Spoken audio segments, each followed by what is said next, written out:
তার থেকে বড় আল্লাহ। পৃথিবীর সব থেকে বড় নিয়ামত আল্লাহ, আখিরাতের সব থেকে বড় নিয়ামত আল্লাহ। জান্নাতে গিয়েও মানুষকে ভালো লাগবে না, জান্নাতীরা মুখ খুলে বলে ফেলবেন। কেমন কেমন করে বলবেন? হাদিসের মধ্যে আছে, ওই তোমাদের ক্যামেরা কি হচ্ছে কি, একটা ডান্ডা নিয়ে আসবো, এরপর বুড়া মানুষ লাঠি নিয়ে জলসা করবো, ফটাস করে এদের মাথায় মারবো, তাহলে বুঝবে।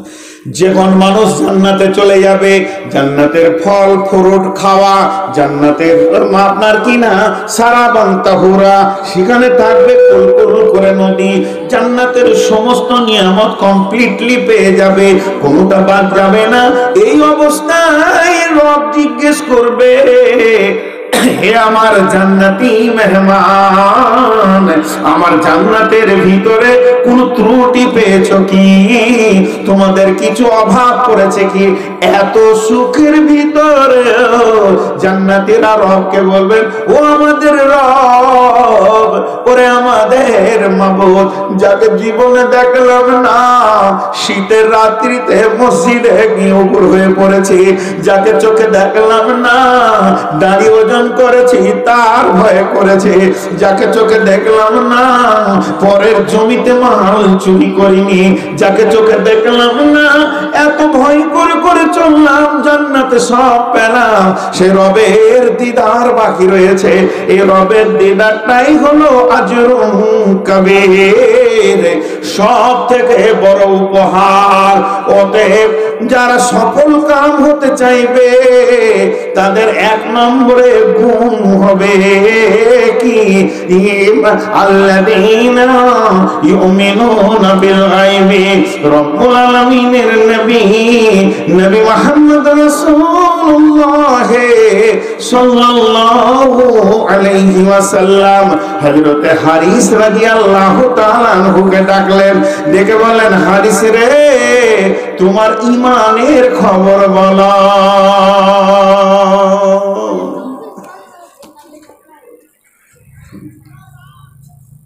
আলাপ,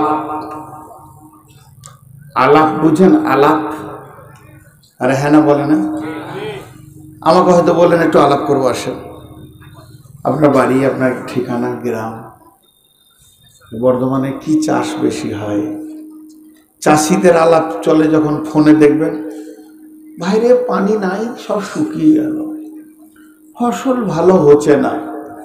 ব্যবসাদারদের আলাপ যখন চলে তখন শুনবেন, এদিকে মার্কেট ভালো নাই, এদিকে মার্কেটটা ভালোই চলছে, তবে দেখা যাক কি হয়, এই লকডাউনে সব শেষ হয়ে গেল। পড়াশোনার আলাপ যখন করে শুনবেন, তুই কোন কলেজে ভর্তি হলি, ওখানে ফিজিক্সের বিষয়টা খুব ভালো নাই, আমি এটা নিয়ে মালদা চলে গেলাম।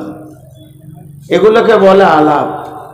আপনি জঙ্গিপুর গেছেন, আপনার স্টুডেন্ট লাইফে এক বন্ধু ছিল, ওই মোরার ওই বাড়ি, সেও মাস্টার্স করেছে, আপনিও মাস্টার্স করেছেন, তারপর আর দেখা নাই, এখন বুড়িয়ে গেছেন। কিরে আয় আয় আয়, চ একটু চা মিষ্টি খায়, কি করছিস? ছেলে পিলে কয়টা হলো, বিয়ে কয়টা দিলি, ছেলে পিলেদের পড়াশোনার কথা কি করলো, তোর কি হলো? আলাপ, এর নাম বলে আলাপ। একটা মজার আলাপ শুনেছেন? শুনলে রাগ লাগবে। ফার্মেসিতে যারা বসে থাকে ওদের আলাপটা, ফোনটা শুনবেন। জি, মোহনদার পাড়ায় ফার্মেসিতে বসে ও ফোন করছি ওর ছোট দুলা ভাইকে, ওর ফার্মেসি আছে কোথা? ওই ভগবান গোলাতে। সালাম আলাইকুম, কেমন আছো? ভালো। বোনের নাম করে বলবে, নার্গিস কেমন আছো? ভালো আছে। ভাগ্নিদের খবর নিলে শেষকালে বলছি, কি ব্যাপার, দোকানের খবর কি?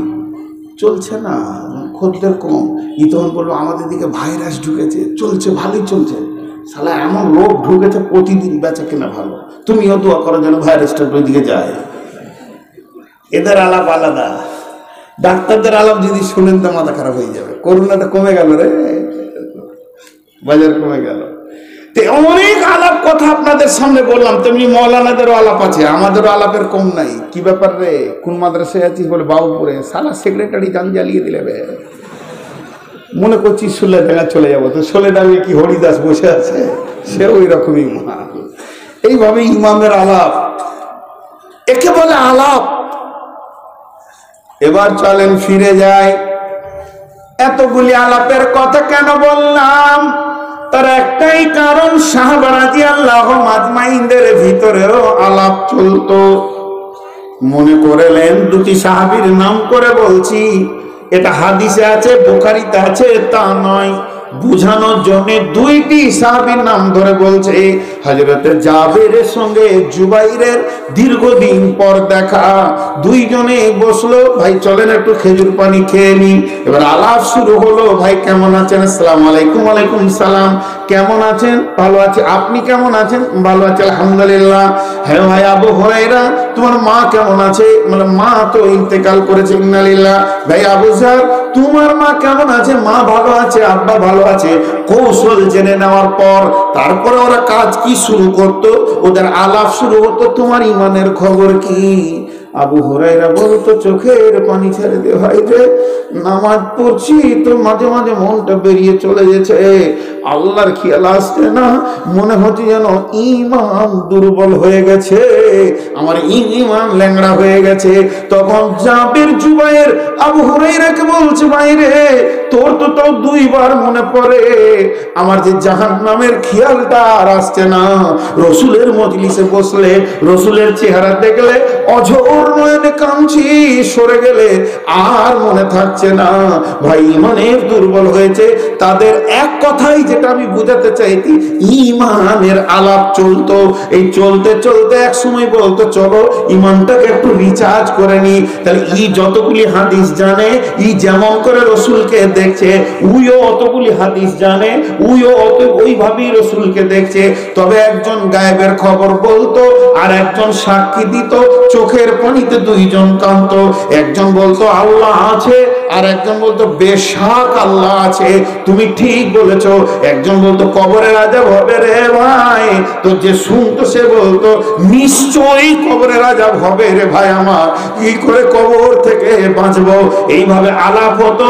হযরতে হুযায়ফা রাদিয়াল্লাহু তাআলা আনহু বলতেন, নামাজ করো, আতা নবী সাল্লাল্লাহু আলাইহি সাল্লাম মা তাযকুরুনা হুযায়ফা, আমরা মসজিদে নববীতে বসে বসে আলাপ করছিলাম জাহান্নামের কথা, কিয়ামতের কথা। এমন শুনে নবীজি এসে বললেন, কি তোমরা আলাপ করছো, আলোচনা করছো? আমরা সকলে বললাম কিয়ামতের আলোচনা করছি। তার মানে তাদের আলোচনা চক্র চলতো খালি আখিরাত, কিয়ামত, আল্লাহ, জান্নাত, জাহান্নাম।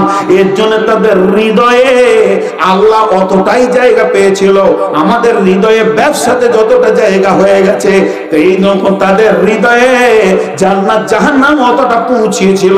আমাদের দিলে যতটা টাকার মহব্বত ঢুকে গেছে, আমরা যে বিষয়ে আলাপ করেছি, আমাদের দিলগুলো সেই বিষয় নিয়ে দখল হয়ে গেছে।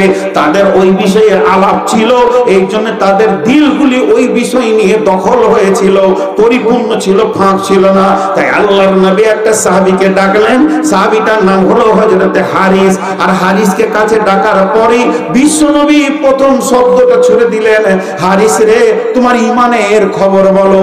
হযরতে হারিস জবাব দিলেন রাসূলুল্লাহ সাল্লাল্লাহু আলাইহি ওয়াসাল্লামকে, ইয়া রাসূলুল্লাহ আমি 100তে 100 ইমানের উপরে দাঁড়িয়ে আছি, আমার ইমানের মাত্রাটা অনুর পরিমাণ কমে নাই। বিশ্বনবী প্রশ্ন ছুড়ে দিলেন, তুমি যে নিজেকে ইমানদার বলে দাবি করছো, তার উত্তরটা তুমি দাও। এবার হযরত হারিস উত্তর দিচ্ছেন কি, ইয়া রাসূলুল্লাহ ফজরের সালাত করেছি, জিকির তেলাওয়াত করেছি, আর সকাল বেলায় আমি জাহান্নামের ভয়ে থরথর করে কাঁপছিলাম, আল্লাহর ভয়ে থরথর করে কাঁপছিলাম, এবং জান্নাতের লোভে যেন আমার দিল বিগলিত হয়ে যাচ্ছিল। ও দয়ার নবী গো, আমি যা আপনি আপনার জবান জাহান্নামকে যেমন যেমন যেমন যেমন যেমন যেমন বলেছে, আমি যেন দুটি চোখে, চামড়া চোখে দেখতে পেয়েছি ওই জাহান্নাম ওই রকম স্তর করে সাজানো। সেখানে চামড়াগুলিকে ছেড়ে দেওয়া হচ্ছে, সেখানে চামড়াগুলি, মাংসগুলি গলে পড়ে যাচ্ছে, সেখানে কলিজার ভিতরটা আগারের মতো দাও দাও করে জ্বলছে। জাহান্নামীদের চোখ দিয়ে, কান দিয়ে, নাক দিয়ে শ্বাস নিচ্ছে তো অগ্নি শিখা বের হচ্ছে, জাহান্নামীরা চিৎকার করছে গাধার মতো, তাদের আর্তনাদ গুলি যেন আমার কানকে ঝাঁঝিয়ে দিচ্ছিল। আমি যেন দুই চোখে দেখতে পেয়েছিলাম সেই আগুনের মারামারি ছেড়াছেড়ি, তাদের আপসের মধ্যে দ্বন্দ্ববিধি লড়াই। ও দয়ার নবী গো, আপনার জবান যেমন যেমন জান্নাতের কথা বলেছে, আমি যেন দুই চোখে ওই রকম রবের জান্নাতকে সাজানো দেখেছি। হুর গেলে মান যেন হাতছানি দিয়ে ডাকছে, আঙ্গুলের থোকা গুলো যেন জান্নাতে সাজানো রয়েছে, চেয়ার সোফা গুলো যেন লাগানো রয়েছে, সারাবান তহুরা যেন লাইন দিয়ে লাগানো রয়েছে। ও দয়ালু নবী গো, আমার ওই অবস্থা সকালটা কেটেছে, ওই অবস্থা আমার সারা দিন গেছে, ওই অবস্থায় আমার দুপুর গেছে, ওই অবস্থায় আমার সন্ধ্যা হতে চলেছে। এই কথা যখন হযরত হারিস বললেন, আল্লাহর নবী বলছেন, হারিস রে, তুমি যে ঈমানের উপরে দাবি করেছো, তোমার দাবিটা হলো বড় সত্য, তাহলে তুমি বেশাক হলে ঈমানদার। তাই আমার আল্লাহ বলছেন, প্রকৃত যদি সফল কাম নিবি তো হারিসের মতো মিজাজ তৈরি করেলে, আল্লাযীনা ইউমিনুনা বিল গায়বি, যেগুলো দেখা যায় না ওইগুলোর উপরে এত সুন্দর ঈমান রাখতে হবে যেন দুই চোখে আমি দেখতে পেয়েছি, জাহান্নাম দেখতে পেয়েছি, জান্নাত দেখতে পেয়েছি, ফুলসেরাত দেখতে পেয়েছি, সেই যে দাড়ি পাল্লা রয়েছে, কবরের আযাব দেখতে পেয়েছি। আল্লাযীনা ইউমিনুনা বিল গায়বি, এটা হলো সফল কামের এক নম্বর শর্ত।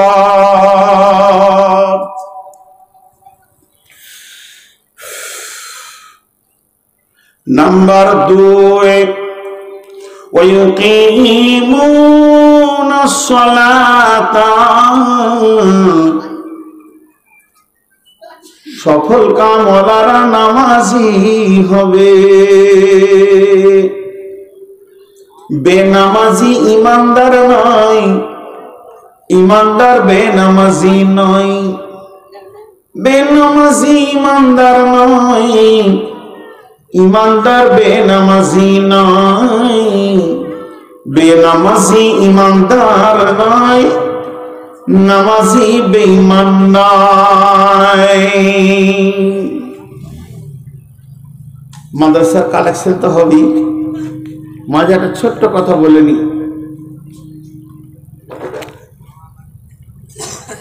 যতগুলি লোক বসে আছি সকলে একবার বলি, জীবনে আর নামাজ ছাড়ব না, বলেন ইনশাআল্লাহ। একজন বেনামাজি কোনোদিন ইমানদার হতে পারে না, আর ইমানদার বেনামাজি হতে পারে না। নামাজ নিয়ে আর আমি লম্বা সময় নিচ্ছি না। যখনই তার হৃদয়ে ঈমান ঢুকবে তাকে নামাজের কাতারে পাওয়া যাবে। ওমিম্মা রাযাকনাহুম ইউনফিকুন,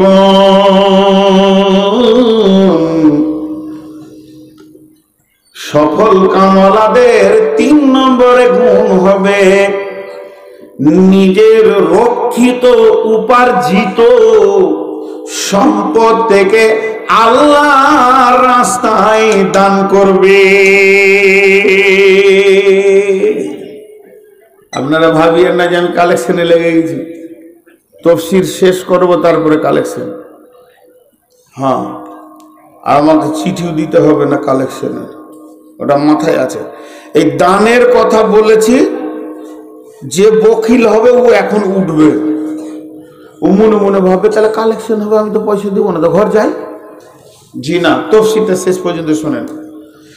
আল্লাযীনা ইউমিনুনা বিল গায়বি ওয়া ইউকিমুনাস সালাতা, তাকে নামাজের কাতারে পাওয়া যাবে। ওয়া মিম্মা রাযাকনাহুম ইউনফিকুন, এটা ওসর নয়, এটা যাকাত নয়, এটা বাইতুল মাল নয়, এটা ফিতরা নয়, কুরবানি চাই আমরা টাকার নয়। পৃথিবীর যত বাইতুল মাল বিশ্ব নবী দিয়ে গেছেন, এগুলো বাইতুল মালের কথা আল্লাহ বলেননি। আল্লাহ বলছে তোমার উপার্জিত সম্পদ আর সঞ্চিত সম্পদ, যেটা তোমার নিজস্ব, এর থেকে আল্লাহর রাস্তায় দান করবে, এর থেকে আল্লাহর রাস্তায় দান করবে। একটা কথা জিজ্ঞেস করি, উত্তর দেন। আপনি উমরা করতে যাবেন, আপনার কাছে 20 লাখ টাকা আছে, ছেলেরা জানে না, আপনি নিয়ত করেছেন ছেলেদের হাতে যদি দিই তো আমরা বিসমিল্লাহ বলে ভাগ করে নেবে 4টা বেটাতে, তাই দিব না। এখন টাকাটা কার কাছে রেখে যাব, ভালো একটা মানুষের কাছে রেখে যাব, আর ওকে বলে যাব যে টাকাটা আমার তোমার কাছে আমানত থাকলো, ফিরে যদি আসি তো আমাকে দিও, আর ফিরে না এলে ছেলেদের হাতে দিয়ে দিও। তো আমার প্রশ্নটা কোন জায়গায়, টাকাটা আগে কাউকে দিয়ে দেবেন তো তাকে বিশ্বাস করবেন, না আগে বিশ্বাস করবেন তারপরে টাকা দেবেন? বিশ্বাস আগে না টাকা দেওয়াটা আগে? আগে বিশ্বাস। তাহলে কত সুন্দর ফিটিং করছে, আমাকে তোরা বিশ্বাস কর, আল্লাযীনা ইউমিনুনা বিল গায়বি, আমাকে তোরা বিশ্বাস কর, তারপরে বিশ্বাসের প্রতীক চিহ্ন তোরা সালাত পড়ে আমাকে দেখিয়ে দে। আর যখনই তুই দেখিয়ে দিবি তোর উপার্জিত মাল তুই রাখতে পারবি না, খরচা করে দিবি রে, তুই ঠিক সামলাতে পারবি না। আর যেদিন আজরাইল তোকে আনবে ছেড়ে ছুঁড়ে ফেলে পালিয়ে আসবি, সম্পদ যারা বন্টন করে নেবে। অতএব যদি কিছু আখিরাতে সঞ্চয় তুই রাখবি তো আমার কাছে রাখ, আমাকে বিশ্বাস করেছিস তুই আমাকে দিয়ে দে। এখন বলেন এখানে যতগুলি টাকা পড়েছে, আজকে সন্ধ্যায় যতগুলি টাকা আপনি দিয়েছেন, এই টেবিলে যত পড়েছে, কমিটিকে যত দিয়েছেন, এই টাকাগুলো কাকে দিয়েছেন, কমিটিকে না আল্লাহকে? যদি আল্লাহকে দিয়েছেন আপনাদের আর কোনো টেনশন নাই, কারণ আপনার খাতাতে জমা হয়ে গেছে, এ বিষয় নিয়ে আপনার কোনো টেনশন করার নাই। যার গায়েবের উপরে ঈমান হবে সে জমা করতে খুব ভালো পারবে। 50,000 টাকা নিয়ে ব্যাংকের লাইনে দাঁড়িয়ে আছেন, জমা করবেন, আর আপনার পেছনে একজন দাঁড়িয়ে আছে, ও টাকা তুলবে, ওর 50,000 দরকার। তা আপনি ফর্মটা দিলেন, টাকাগুলো গুছিয়ে দিলেন, ক্যাশিয়ার ফর্মটাকে পড়ে দেখে নিয়ে এমনি করে কম্পিউটার আপনার নাম্বারটাকে খাতাটাকে খুলে কত আছে মেশিনে 2 বা 3 বার গুনে নিয়ে 50,000 টাকা করে স্ট্যাম্প মেরে দিয়ে অর্ধেক আপনাকে দিলে, অর্ধেক ও নিজে গেঁথে নিলে, টাকাটাকে ওইখানে রেখে দিয়েছে। আপনি লাইন থেকে সরে গেলেন, জমা হয়ে গেল, এই স্লিপটা কেমন করে পড়ছেন, ডেট গলা ঠিক আছে কিনা দেখছেন। ই ফর্ম দিয়েছে খালি, ও তো টাকা লিবে, যেই ওটা পড়ে দেখেছো তো আপনার টাকাটা ওকে দিয়ে দিলেন ফর্ম করে, চল গোনা আছে। আপনি ব্যাংকের ম্যানেজার কলা ধরে নিয়েছেন, আমার টাকা দিবি মানে, শালা আমার টাকা ওকে দিবি মানে, কোনো লাভ আছে এগুলো করে? যখনই আপনার নাম্বারে 50,000 লেখে কম্পিউটারে ক্লিক মেরে দিয়েছে, মানে ব্যাংকে ঢুকে গেছে, এ টাকা ম্যানেজার যা ইচ্ছা তাই করবে। অতএব বন্ধুরে, যখন আপনি টাকাটা টেবিলে নামিয়ে দিয়েছেন আল্লাহকে বিশ্বাস করে, আল্লাহ বলছে ওটা তোর আমলনামাতে ক্লিক মেরে ঢুকে গেছে, তুই যত লাভ দিবি কিয়ামতে পেয়ে যাবি। এখন ওই টাকাটা নিয়ে মিকাইল ভাই যদি হারিয়ে দেয়, পুড়িয়ে দেয়, জুয়া খেলে লাই, চুরি করে লাই, হারামে কমিটি যদি খেয়ে নেয়, আপনার তো অনু পরিমাণ কমলো না। এর জন্য আল্লাহ বলছে বিশ্বাস ওদেরকে করতে যাস না, আমাকে দে, আমার উপরে বিশ্বাস করে দে, আর কিয়ামতের মাঠে তুই বুঝে নিবি ওরা কি করছে না করছে, ওটা আমার ব্যাপার। আমার টাকা বেলাইনে খরচা করবে, কমিটির সঙ্গে আমার লিয়াজু মেনটেন হবে, তার সঙ্গে আমার বোঝাপড়া চলবে। এর জন্য দানের ক্ষেত্রে তুমি যখন আগে আসবে তো আল্লাহকে দান করার উদ্দেশ্যে তুমি আগিয়ে এসো। বুখারীর একটা হাদিস, আবু হুরায়রা বর্ণনা করছেন হাদিসটা, লম্বা হাদিস, যে একটা বানী ইসরাইলের যুগের ঘটনা বলছে। একটা লোক নিয়ত করেছে আজকে রাতের আঁধারে দান করব, কাউকে জানতে দিব না। সেই জামানার নবী হচ্ছেন নবী মূসা, নিয়ত করেছে নবী মূসাকেও বলবো না, আমি আল্লাহকে দিব, তার নবীকে জানানো কি দরকার আছে? ও ভেজালে যাব না। মালটাকে ও গুটিয়ে একটা কাপড়ের ন্যাকড়াতে বেঁধে আশরুপিটাকে আঁধার রাতে ঘুরছে।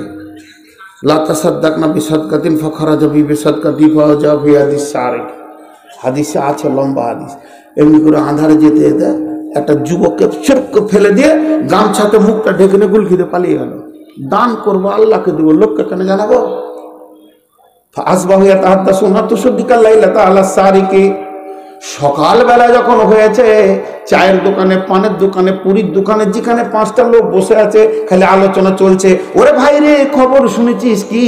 আজকে রাত্রিতে কে দান করেছে? গোপনে করবি কর, আমাদের গায়ে কালু চোরকে দিয়েছে।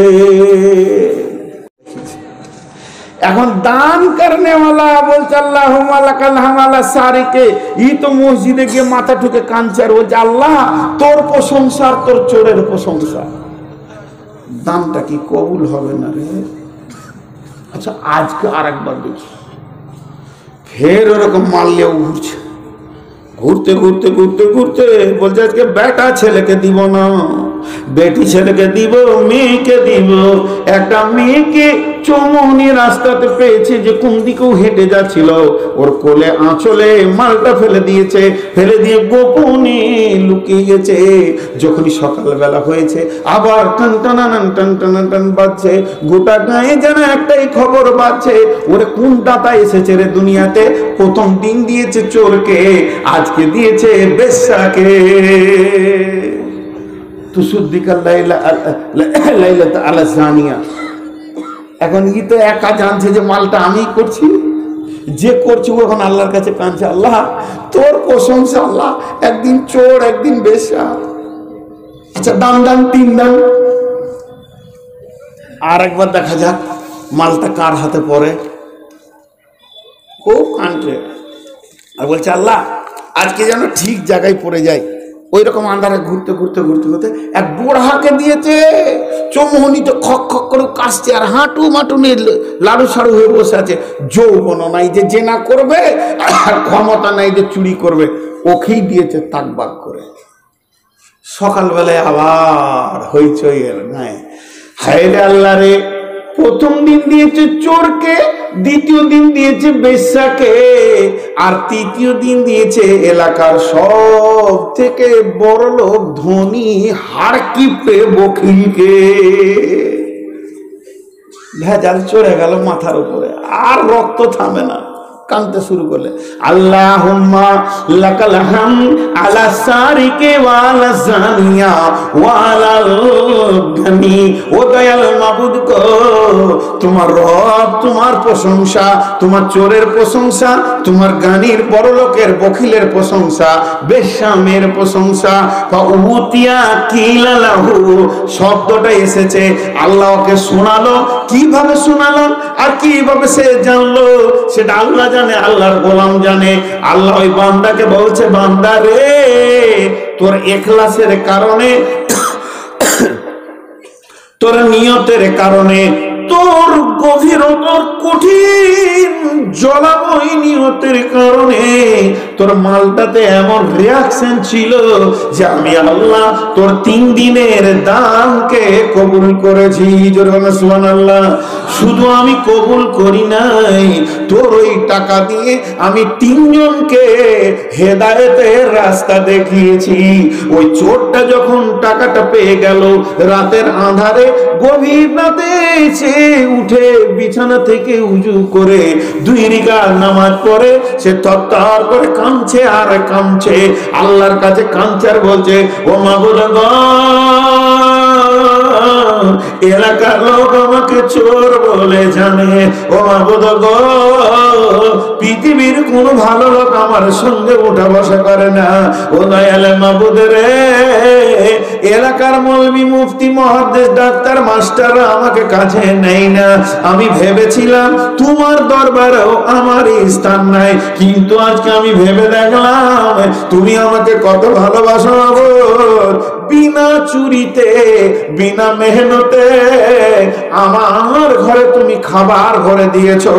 আজ থেকে তওবা করলাম, চুরির মতো গুনাহ আমি করব না। বেশ্যা মেয়েটা গভীর রাতে ডুকরে ডুকরে কেঁদে বলছেন, ও মাবুদ রে, পৃথিবীর কোনো ভালো মানুষ আমাকে চেনে না। যত লুচ্চারা আমার সঙ্গে চলাফেরা করে জিন্দেগিটাকে জ্বালিয়ে দিয়েছি, পুড়িয়ে দিয়েছি, কিন্তু আজকে বুঝে নিলাম তুমি আমাকে মাল দিয়ে বুঝিয়ে দিয়েছো। তোমার দরবারটা এখনো আমার জন্য খালি রয়েছে।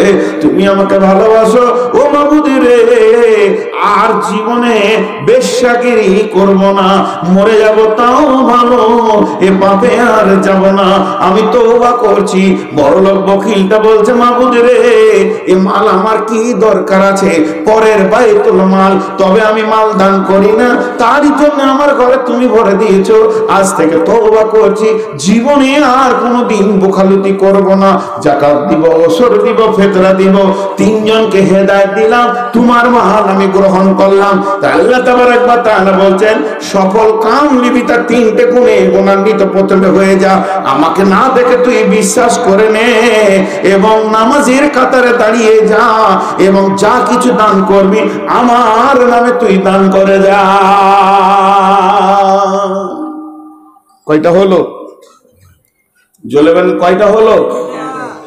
তিনটে না 12:30টা? বেতাল বকছে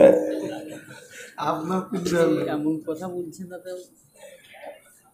ওই লাগেই তো বক্তা। সোজা সোজা কথা বললে বক্তা হয়? জি, আজীব ব্যাপার। আমার 20,000 টাকাটা যে কতজন আর কুটকুটি হয়েছে, আল্লাহ, চুলকানি রোগে একজন মরেই গেল। জি, আর টাকা লিবা নালেন, দুনিয়া থেকে চলে যাব। আল্লাহ মাফ করুক সকলকে, আমাকেও হেদায়েত দান করুন আল্লাহ। তো এখন আর 3টে বাকি আছে, শর্টে বলে দিচ্ছি, 5 মিনিটের মধ্যে ছেড়ে দেবো সবাইকে ইনশাআল্লাহ। আর 1 টাকা দান করবেন না আজকে, না করবেন? কি বলেন? দেন তাহলে কিছু দিয়ে যান। আমি তো দান না করার কথাই বলছিলাম। ওই যে মাদানী বাপজি রয়েছে, বাপজি বলছি মানে আমার বাপের নামে না, কোন ভেজাল? আপনার বয়স কত হলো? কত চলছে? 55। তাহলে ঠিক আছে, আমি 4 বছর ছোট, আমার 51 চলছে, তো বাপজি হলো। তো মাদানীরা আমার বাপ আর কি, আমার জামাইও মাদানী, তো মাদানীরাই আমার বাপ। এখন আর 3টে বলছি। ওয়াল্লাযীনা ইউমিনুনা বিমা উনজিলা ইলাইকা ওয়া মা উনজিলা মিন ক্বাবলিকা। এটা বেশি লম্বা তাফসীর নয়, 1 মিনিটে হয়ে যাবে। আল্লাহ তাবারক ওয়া তাআলা বলছেন, তোদের উপরে যা নাজিল করেছি এর উপরে বিশ্বাস রাখ। 2 নম্বরে, তোদের পূর্বপুরুষ যারা এসেছিল পৃথিবীতে তাদের উপরেও যেগুলি কিতাব নাজিল হয়েছে, আসমানি কিতাব 130-এর বেশি আছে, কিন্তু মূল কিতাব হচ্ছে 4টা, তওরাত, ইনজিল, জবুর, কোরআন। এগুলির উপরে ঈমান রাখতে হবে। তার মানে বর্তমান কিতাবের উপরে ঈমান, আর গত কিতাব যেগুলি ছিল তার উপরও ঈমান। আর শেষকালে বলছেন, ওয়াবিল আখিরাতি হুম ইউকিনুন।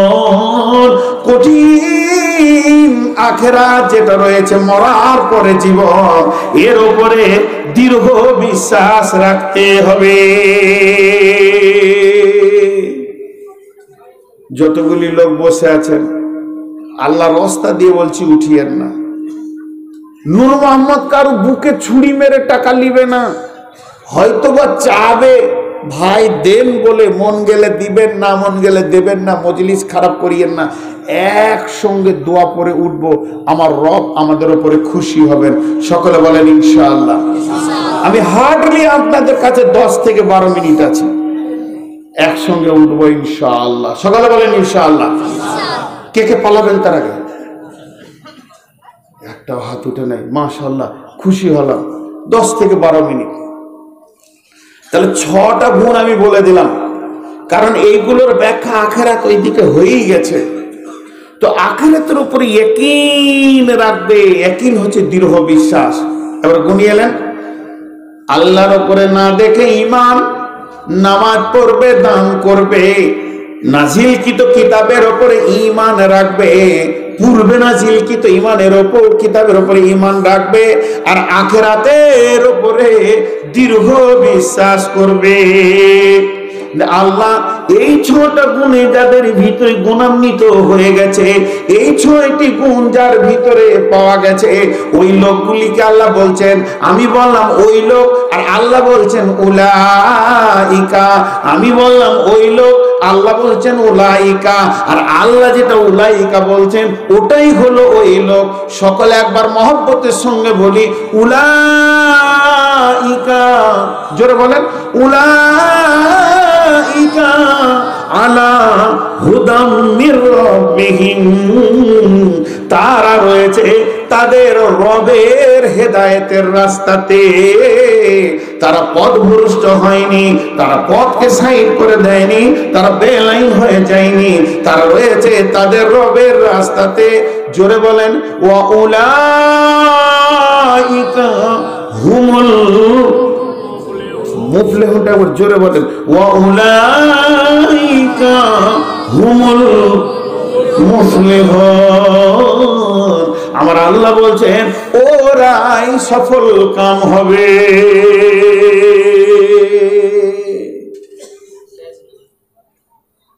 আজকের বয়ান শেষ, কিন্তু এখনো 2টা আয়াত আছে। এই আয়াত থেকে যে আল্লাহ মুনাফিকদের আচরণ শুরু করেছে, দীর্ঘ 2 রুকু খালি মুনাফিকদের কথা বলেছেন আল্লাহ। আজিব, মুনাফিকরা কত বাজে জিনিস, দীর্ঘ 2 রুকু শুধু মুনাফিকদের কথা চালিয়েছেন। ইন্নাল্লাযীনা কাফারু সাওয়াউন আলাইহিম আনজারতাহুম আম লাম তুনজিরহুম লা ইউমিনুন।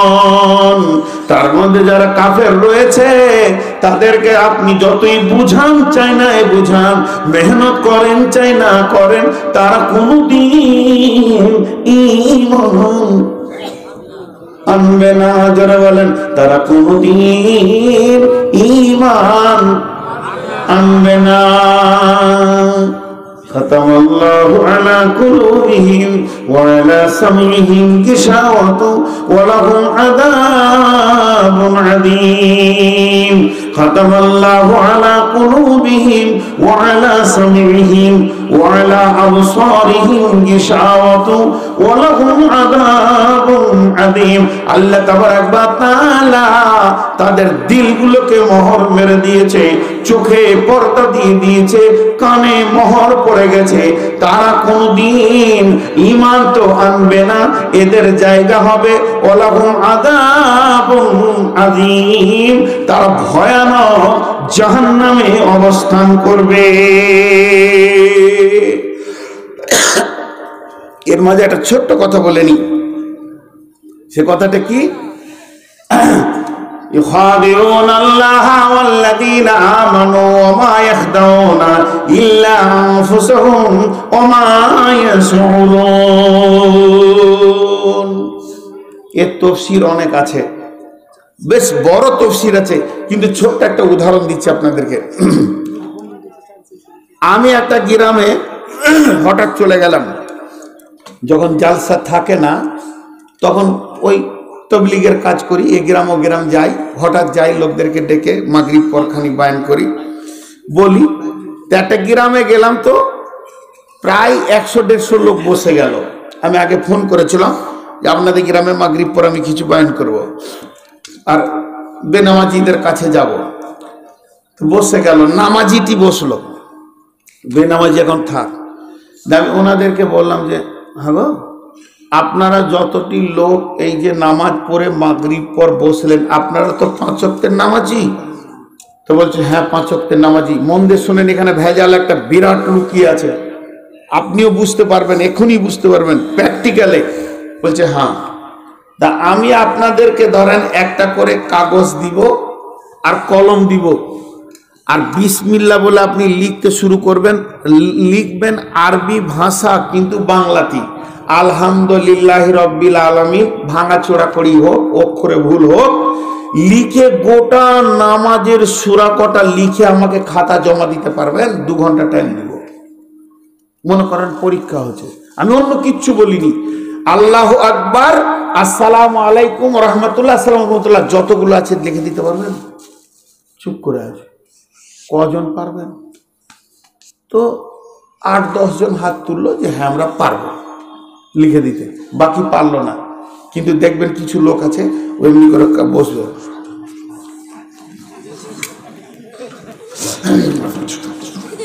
কাকে ধোকা দিচ্ছে? নিজেকে। আল্লাহ বলছে এমন করে ও দাঁড়িয়েছে, কিচ্ছু জানে না।